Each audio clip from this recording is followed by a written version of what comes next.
Mr. President, I rise to discuss an urgent need, the confirmation of two pending United States Attorney nominees. The U.S. attorneys across the United States represent the Department of Justice. They are the leaders we turn to locally to deal with problems beyond local law enforcement control, problems and challenges from federal law. Whether we're fighting fentanyl epidemics, whether we're fighting those who would undermine this country, and many who would cheat and steal at the expense of others, we count on professional prosecutors to make those decisions. We go through a process here where a president will name a potential U.S. attorney. That's not the end of the story.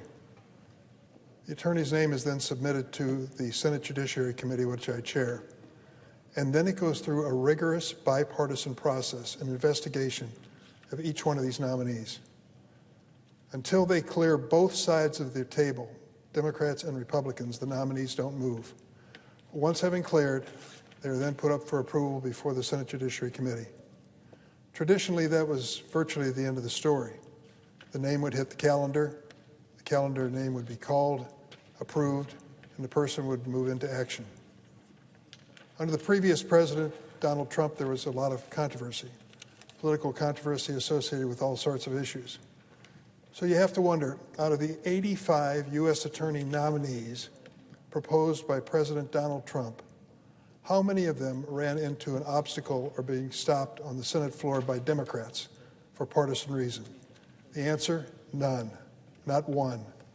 Despite all the controversy of the Trump administration, the feeling was that it was only fair to these men and women asking to serve our nation as representatives of the Department of Justice to give them that chance if they cleared the bipartisan background process. They did. We gave our approval. They served across the nation. But unfortunately, we've come into a new era. U.S. attorneys, law enforcement officers who lead our nation to prosecute violent criminals and protect our communities from drug traffickers, gun violence, terrorism, and so many other things, are still central to our system of justice. I've emphasized that the U.S. attorney's offices in the Northern District of Ohio, that would be Cleveland, and the Northern District of Illinois, that would be Chicago, undertake important investigations and prosecutions that keep our communities safe. The state of Ohio, like many others, suffers from a scourge of fentanyl trafficking. We know about this deadly narcotic. It's a killer. It is a fourth in the nation for drug overdose deaths. The U.S. Attorney for the Northern District of Ohio oversees the area's response to fatal overdoses from fentanyl through the U.S. Attorney's Heroin and Opioid Task Force. I would guess many Ohioans would want to know why that task force now is waiting for Senate-confirmed leadership. In my home state of Illinois, over the last 2 years, the Chicago Police Department has recovered more than 10,000 firearms, 10,000 a year from various criminal investigations. The U.S. Attorney for the Northern District of Illinois is responsible for coordinating the efforts with all the law enforcement agencies in the Chicago Firearms Trafficking Strike Force. My constituents can't understand why one senator from another state is blocking the confirmation of one U.S. Attorney candidate in Illinois, April Perry, who has been found to be highly qualified not only by the White House, but by a bipartisan investigative committee of the Senate Judiciary Committee. April Perry is well qualified for this job. She would like to be on the job and should have been weeks ago, making it safer to live in my state. Another point I've made before is the irony that the senator who is blocking these two nominees is considering this a tough-on-crime position. Tough on crime, when you refuse to put a person in the role of prosecutor who's supposed to put these criminals behind bars. When he ran for the Senate, my colleague from Ohio pledged to, quote, fight the criminals, not the cops. That's his quote. He argued that Americans will not be safe if, quote, politicians keep attacking police officers instead of violent criminals. I just have to tell him his strategy of stopping two leading U.S. attorneys, one in his state and the state of Illinois, is the best news the criminals have had in a long time. The same man who pledged to fight the cops now proudly brags that he wants to, quote, grind the Department of Justice to a halt. I'm not making that up, and he's not denied it. He said his goal is to grind the U.S. Department of Justice to a halt. Listen to this headline from a recent article in Newsmax, quote, Senator Vance to Newsmax, blocking DOJ nominees makes AG's job harder. We want to make the Attorney General's job harder when it comes to prosecuting drug criminals? Is that what this is all about? I've said it before and say it again. Senator Vance needs to read a resolution he proposed in this body earlier this year and take his own advice. He should give law enforcement officers the support and resources they need rather than trying to score political points by making their jobs harder. Unlike me, Senator Vance doesn't need to worry about sounding like a broken record. Each time I come to the floor to ask for unanimous consent, he offers a different explanation for why he's blocking the confirmation of these highly qualified nominees. First, he claimed he was punishing the Justice Department for what he falsely called, quote, unprecedented political prosecution of former President Trump. As I pointed out, this is a weak excuse for hamstringing law enforcement, considering the former president has now been indicted 4 separate times on 91 different counts and continues to threaten judges, prosecutors, jurors, and witnesses. Senator Vance also previously stated here on the Senate floor, quote, and I quote, it's in the congressional record, my objection is not specific to the qualifications of the particular individuals that have been nominated. He said, I want to make it clear that this, in reference to both Ms. Lutzko in Ohio and Ms. Perry in Illinois. In response, I offered the junior senator from Ohio the opportunity to keep his promise to support law enforcement by allowing us to schedule confirmation votes on these pending U.S. attorneys, exactly what he said he wanted on the record in the Senate. He looked me in the eye and agreed with me. He released his objection to both Ms. Lutzko and Ms. Perry on the condition that we hold roll call votes on them, which I agreed to. And then, seemingly overnight, he decided that he actually does object to even holding confirmation votes on these nominees. He then claimed that, quote, expecting us to vote on cloture is not too much to ask. I was surprised to hear that. It was a new wrinkle in his argument, considering that just last month, the junior senator from Ohio was on the Senate floor attempting to force the Senate to skip a cloture vote on one of his bills. I look forward to hearing what his new argument may be today. If he is trying to punish those who are in the process of prosecuting a former president of the United States, what is his retribution when it comes to the state of Georgia? We now have so many counts naming the former president for wrongdoing, and we have 4 of the people who've been accused who have pled guilty so far in that process. Does he have a special agenda now when it comes to the state of Georgia to determine whether or not there's going to be some retribution, going to grind to halt the system of justice in that state? So we've reached a point where it's hard to explain. Senator Tuberville of Alabama is stopping military promotions of deserving women and men who have risked their lives in service to America.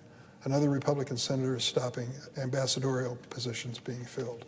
And now this senator has decided we have enough criminal prosecutors in America to take care of crime. We don't need more. Well, we certainly need these 2 and many more doing a professional job.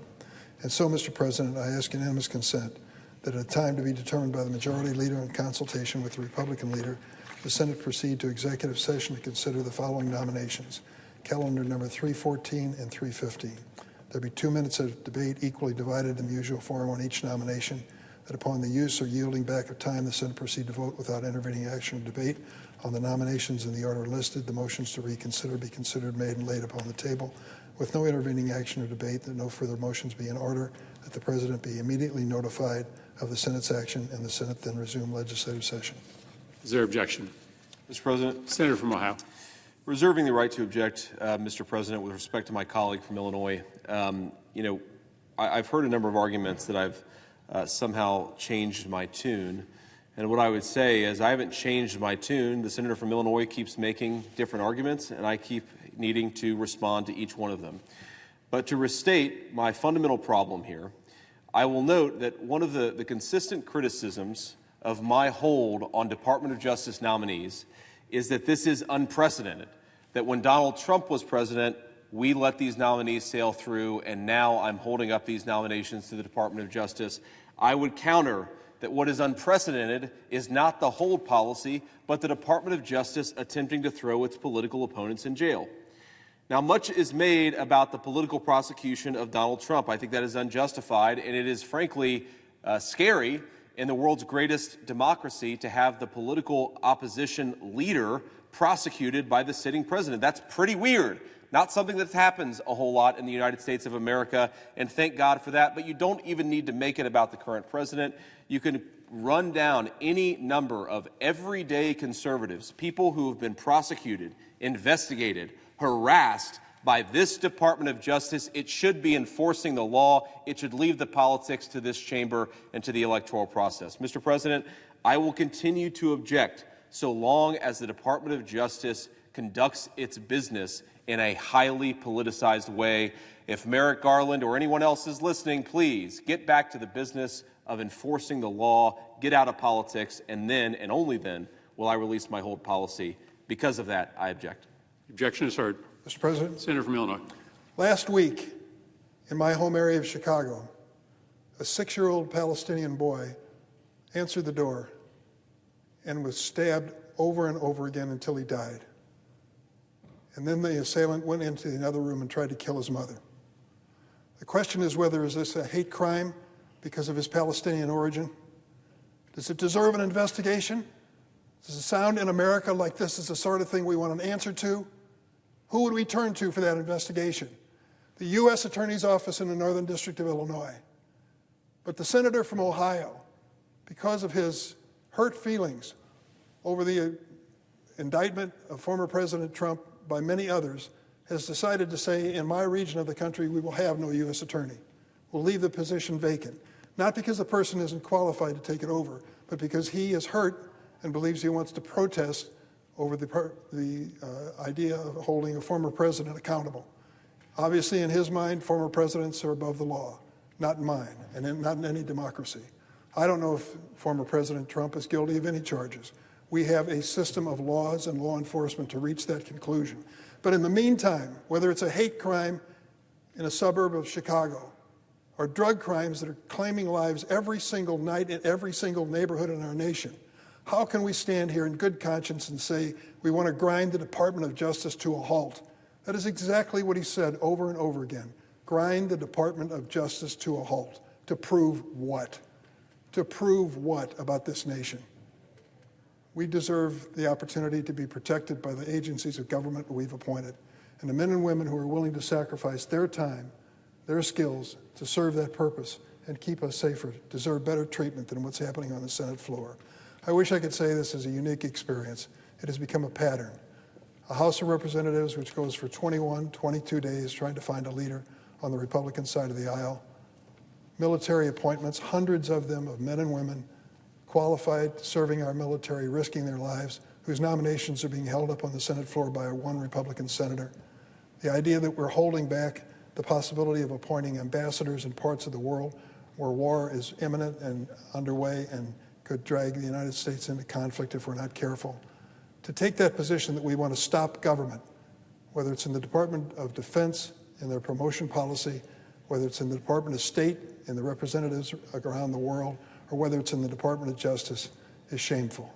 This is not public service. This is a political errand.